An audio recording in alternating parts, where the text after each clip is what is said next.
అలానే శ్రీనివాసరావు. తెలంగాణ ప్రభుత్వం Telangana rising global summit నిర్వహించింది.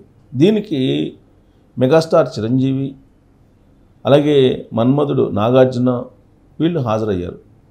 కానీ బాలయ్యకి ఆహ్వానం రాలేదా, బాలయ్య హాజరు కాలేదా అనేటువంటి చర్చ జరుగుతుంది. గ్లోబల్ సబ్మిట్కి హాజరైనటువంటి మెగాస్టార్ చిరంజీవి, నాగార్జున కంటే కూడా బాలయ్య గురించి ఎక్కువగా చర్చ జరుగుతుంది సోషల్ మీడియాలో. ఎందుకనంటే బాలయ్య క్రేజ్ అలాంటిది. ఆయన రాలేదా, ఇన్విటేషన్ ఇవ్వలేదా రేవంత్ రెడ్డి గారు అనేటువంటి చర్చ నడుస్తుంది. యాక్చువల్గా డిప్యూటీ సీఎంగా ఉన్నటువంటి భట్టి విక్రమార్క గారు చిరంజీవి గారిని, నాగార్జున గారిని కలిసి ఇన్విటేషన్ ఇచ్చారు. సరే, ఆ ఇన్విటేషన్ అందుకున్నటువంటి చిరంజీవి తర్వాత నాగార్జున గారు ఇద్దరు వెళ్ళారు, అటెండ్ అయ్యారు. అంతవరకు బాగానే ఉంది. ఆడ స్పీచ్ ఇచ్చారు, వాళ్ళు ఆడ స్పెషల్ అట్రాక్ట్గా నిలిచారు. రేవంత్ రెడ్డి గారితో కలిసి ఫోటోలు తీయించుకున్నారు. ఇదంతా మనం చూసాం గ్లోబల్ సబ్మిట్లో. 2 రోజుల పాటు గ్లోబల్ సబ్మిట్ జరిగింది 8, 9 తారీఖుల్లో. అది సక్సెస్ అయింది. తెలంగాణ గవర్నమెంట్ నిర్వహించినటువంటి గ్లోబల్ సబ్మిట్ దాదాపు 13 లక్షల కోట్ల రూపాయలు ఏమో ఒప్పందాలు జరిగాయని చెప్పి అంటున్నారు. 20 లక్షల కోట్ల రూపాయల వరకు వచ్చే అవకాశం ఉందంటున్నారు. ఇదంతా పక్కన పెడితే టాలీవుడ్లో పెద్ద టాక్ ఏంటంటే బాలయ్య ఎందుకు అటెండ్ కాలేదు అనేది. ఇక్కడ ఆ న్యూస్ చూసిన తర్వాత నేను విశ్లేషణ చేయాలనిపించింది. ఎందుకనంటే చిరంజీవి గారు ఏ పార్టీ? కాంగ్రెస్ పార్టీ. ఆయన ప్రాథమిక సభ్యత్వం ఇప్పటికీ కూడా కాంగ్రెస్ పార్టీలోనే ఉంది. రాజకీయాలు ఆయన వదలట్లేదు. ఆయన రాజకీయాలను వదిలిపెట్టారని చెప్పి చెప్తున్నారు. దానికి సంబంధించిన డైలాగ్ కూడా సినిమాల్లో ఏదో పెట్టుకున్నారు. సినిమాల్లో ఆయన బిజీగా ఉన్నప్పటికీ కూడా ఆయన రాజకీయ నాయకుడిగానే ఉన్నారు, కాంగ్రెస్ పార్టీ నాయకుడిగానే ఉన్నారు. ప్రాథమిక సభ్యత్వానికి కాంగ్రెస్ పార్టీకి రాజీనామా ఇవ్వాలంత వరకు చెయ్యలేదు. ఈవెన్ కొన్ని సమావేశాలకు ఆయనకి ఢిల్లీ నుంచి ఆహ్వానాలు కూడా వస్తుంటాయి అప్పుడప్పుడు. సో కాబట్టి కాంగ్రెస్ పార్టీకి సంబంధించిన లీడర్ చిరంజీవి గారు. బహుశా ఆ కోణం నుంచి ఆలోచిస్తే భట్టి విక్రమార్క గారు, డిప్యూటీ సీఎం గారు చిరంజీవి గారికి ఇన్విటేషన్ ఇచ్చి గ్లోబల్ సబ్మిట్కి ఆహ్వానించి ఉండవచ్చు.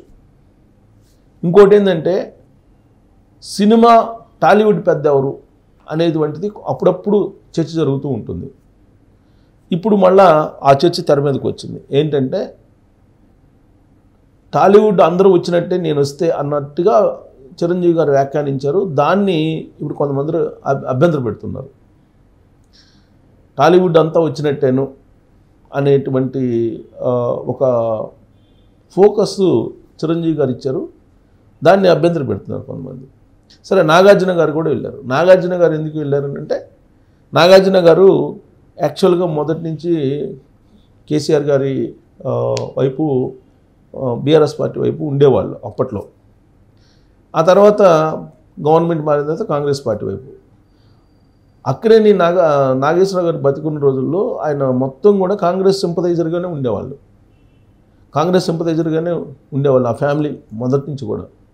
ఆ తర్వాత వైఎస్ఆర్ కాంగ్రెస్ పార్టీకి దగ్గర అయ్యారు. వైఎస్ఆర్ కాంగ్రెస్ పార్టీ తరఫు నుంచి విజయవాడ ఎంపీగా పోటీ చేస్తారు అక్కినేని నాగార్జున గారు, లేదంటే అమల గారు అనేది కూడా 2024 ఎన్నికల ముందు, 2019 ఎన్నికల ముందు కూడా వినిపించింది. కాబట్టి కాంగ్రెస్ పార్టీకి దగ్గరగా ఉంటాడు, ప్లస్ వివాదరహితునిగా ఉంటారు. పైగా ఎన్కన్వెన్షన్ని ఈ మధ్యకాలంలో కాంగ్రెస్ పార్టీ కూల్చేసింది. ఆ సందర్భంగా రేవంత్ రెడ్డి గారు, నాగార్జున గారు కలిసి మాట్లాడుకోవటం ఇవన్నీ చూసాం మనం. తర్వాత ఇప్పుడు అన్నపూర్ణ స్టూడియో కానీ, పద్మాలయ కానీ, లేదంటే ఇక్కడ ఉండేటువంటి రామానాయుడు స్టూడియో కానీ, స్టూడియోస్ ఏవైతే ఉన్నాయో సినిమా స్టూడియోస్, వీటికి ఎప్పుడో 80sలో ల్యాండ్స్ ఇచ్చారు. అయితే ఆ ల్యాండ్స్ని కొన్ని స్టూడియోస్ ఏం చేస్తున్నాయి అంటే రియల్ ఎస్టేట్ బిజినెస్ చేస్తున్నాయి. ఇది చట్టవిరుద్ధం.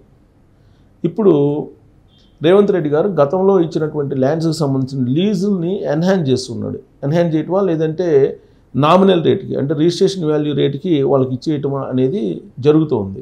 అందుకే కేటీఆర్ గారు 5 లక్షల కోట్ల కుంభకోణానికి పాల్పడుతున్నారు రేవంత్ రెడ్డి గారు అనేది ఈ మధ్యకాలంలో తరచూ చేస్తున్నటువంటి ఆరోపణ.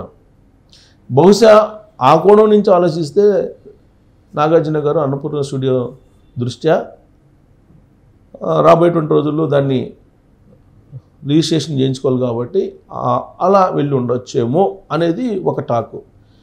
పైగా వీళ్ళందరూ సీఎంలను ఎందుకు కలుస్తారనేది ఒకప్పుడు బాలకృష్ణ గారు మాట్లాడారు.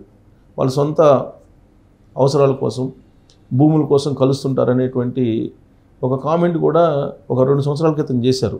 ఏ సందర్భంలో అని అంటే, జగన్మోహన్ రెడ్డి గారిని హీరోలందరూ పోయి కలిశారు. ఆ తర్వాత ఇక్కడ కేసీఆర్ గారిని కలిశారు ఒకనొక సందర్భంలో. అప్పుడు బాలయ్య గారికి ఇన్విటేషన్ లేదు, బాలకృష్ణ గారు వెళ్ళలేదు. తర్వాత ఈ మధ్య కూడా అసెంబ్లీలో 9వ పేరు ఏదో సీఎంని కలిసేటువంటి దాంట్లో 9వ పేరు వేశారని చెప్పేసి దాని మీద కొంచెం ఆయన అగ్రెసివ్గా మాట్లాడితే అదొక రాద్ధాంతం అయింది 4-5 రోజుల పాటు. సో ఇప్పుడు ప్రైమరీ స్టేజ్లో అంటే ఇన్విటేషన్ లిస్ట్లో ఫస్ట్ లేదని చెప్పేసి వెళ్ళలేదా బాలకృష్ణ గారు గ్లోబల్ సబ్మిట్కి? లేదంటే రేవంత్ రెడ్డి గారే డైరెక్ట్గా వచ్చి ఇన్విటేషన్ ఇవ్వలేదని చెప్పి వెళ్ళలేదా? లేదు అఖండ తాండవం సినిమా డిస్టర్బెన్స్ ఉంది కాబట్టి ఈ బిజీలో ఉండి వెళ్ళలేదా అనేటువంటి చర్చ అయితే బాగా జరుగుతోంది టాలీవుడ్లో. కానీ చర్చ ఎంత జరిగినా కానీ నాకు తెలిసినంత వరకు బాలయ్యకి రేవంత్ రెడ్డి గారికి మధ్య సన్నిహితమైన సంబంధాలు ఉన్నాయి. దానికి కారణం ఏంటంటే తెలుగుదేశం పార్టీలో సుదీర్ఘకాలం పాటు రేవంత్ రెడ్డి గారు పనిచేశారు. తెలుగుదేశం పార్టీలో కీలకంగా బాలయ్య ఉన్నారు. ఆయన హీరో అయినప్పటికీ కూడా ఆయన MLA, Hindupur MLA. So Telugu Desam పార్టీలో కీలకంగా ఉన్నారు, అప్పట్లో కూడా కీలకంగా ఉన్నారు. తెలుగుదేశం పార్టీలో రేవంత్ రెడ్డి గారు పనిచేశారు. సో ఇద్దరు తరచూ కలవడం కానీ, వాళ్ళిద్దరి మధ్య సన్నిహితం అనేటువంటి సత్సంబంధాలు ఉండడం కానీ ఇవన్నీ ఉన్నాయి. తరచూ వాళ్ళిద్దరి మధ్య సత్సంబంధాలు ఉన్నాయి అని చెప్పి చెప్పడానికి కొన్ని సంఘటనలు నేను ఉదహరిస్తాను. ఈ మధ్యకాలంలో బసవతారక క్యాన్సర్ హాస్పిటల్లో జరిగినటువంటి ఒక కార్యక్రమానికి రేవంత్ రెడ్డి గారు హాజరయ్యి ఆయన చాలా క్లియర్గా చెప్పారు, ప్రతి వార్షికోత్సవానికి నన్నే పిలవండి, నేనే వస్తాను బసవతారక క్యాన్సర్ హాస్పిటల్కి అని. సో కాబట్టి అంత ఇంటిమేసీ ఉంది. బాలయ్య ఇన్విటేషన్ పంపిస్తే రేవంత్ రెడ్డి గారు ఇమీడియట్గా వచ్చేస్తారు. రేవంత్ రెడ్డి గారు ఇన్విటేషన్ పంపినా బాలయ్య గారు అక్కడికి వస్తారు. బాలయ్య వెళ్ళే అవకాశం ఉంది గ్లోబల్ సబ్మిట్కి. లేదా వెళ్ళలేని పరిస్థితుల్లో రేవంత్ రెడ్డికి ఫోన్ చేసి నేను ఇలా అఖండ సినిమా ప్రమోషన్స్లోనో లేదంటే అఖండ సినిమాకు సంబంధించి రిలీజ్ డిస్టర్బెన్స్లో ఉన్నాను అని చెప్పి చెప్పుండొచ్చు. చెప్పకపోయినా కానీ రేవంత్ రెడ్డి గారు ఫీల్ గారు బాలకృష్ణ గారి విషయంలో. సో కాబట్టి వాళ్ళిద్దరి మధ్య అంత అండర్స్టాండింగ్స్ ఉన్నాయి. పైగా చంద్రబాబు నాయుడు గారికి ఇన్విటేషన్ పంపించారు. అక్కడికి ఎవరు పంపించారు? కోమటిరెడ్డి వెంకటరెడ్డి గారి చేత పంపించారు. వెంకటరెడ్డి గారు అక్కడికి వెళ్ళారు, చంద్రబాబు నాయుడు గారిని కలిసారు, చంద్రబాబు నాయుడు గారికి ఇన్విటేషన్ పంపించారు. కానీ చంద్రబాబు నాయుడు గారు హాజరు కాల, కేవలం ఎక్స్లో మాత్రం విషెస్ చెప్పారు. బహుశా పార్టీ పరంగా, రాజకీయ కోణం లేదంటే పార్టీల పరంగా చూస్తే ఆంధ్రప్రదేశ్కి సంబంధించినటువంటి లీడరు బాలకృష్ణ గారు, చంద్రబాబు నాయుడు గారు ఆంధ్రప్రదేశ్ ముఖ్యమంత్రి. ఈ 2 రాష్ట్రాల మధ్య కొంత సున్నితమైనటువంటి ఇష్యూస్ కొన్ని నడుస్తూ ఉన్నాయి. పైగా ఒక వేదిక మీద కనుక కనిపిస్తే నందమూరి, నారా ఫ్యామిలీ, రేవంత్ రెడ్డి గారు దాన్ని ప్రత్యర్థులు అనుకూలంగా మార్చుకునేటువంటి అవకాశాలు కూడా లేకపోలేదు. ఆ కోణం నుంచి ఆలోచించి బహుశా బాలయ్య గారు డ్రాప్ అయి ఉండొచ్చు బాలయ్య. సో కారణం ఏదైనప్పటికీ కూడా ఇప్పటివరకు అఫీషియల్గా రేవంత్ రెడ్డి గారు కానీ ఇటు బాలయ్య గారు కానీ చెప్పట్లేదు. అందుకే సోషల్ మీడియాలో రకరకాలుగా దీని మీద బాగా ట్రోల్ చేస్తూ ఉన్నారు, బాగా దాన్ని ఫోకస్ చేస్తూ ఉన్నారు. అయితే ఎవరు వచ్చినా రాకపోయినా టాలీవుడ్ ప్రతినిధిగా నేను వచ్చానని చిరంజీవి గారు చెప్పడం అనేది సినిమా ఇండస్ట్రీకి లేదా టాలీవుడ్కి పెద్ద చిరంజీవి గారైనా అనేటువంటి అంశం మరొకసారి తెర మీదకు వచ్చినటువంటి క్రమంలో అసలు గ్లోబల్ సబ్మిట్లో హాజరైనటువంటి వాళ్ళకన్నా బాలయ్య మీద ఎందుకు ఫోకస్ పెడుతున్నారు అనే దాని మీద మీరు కామెంట్ చేయొచ్చు. Thank you.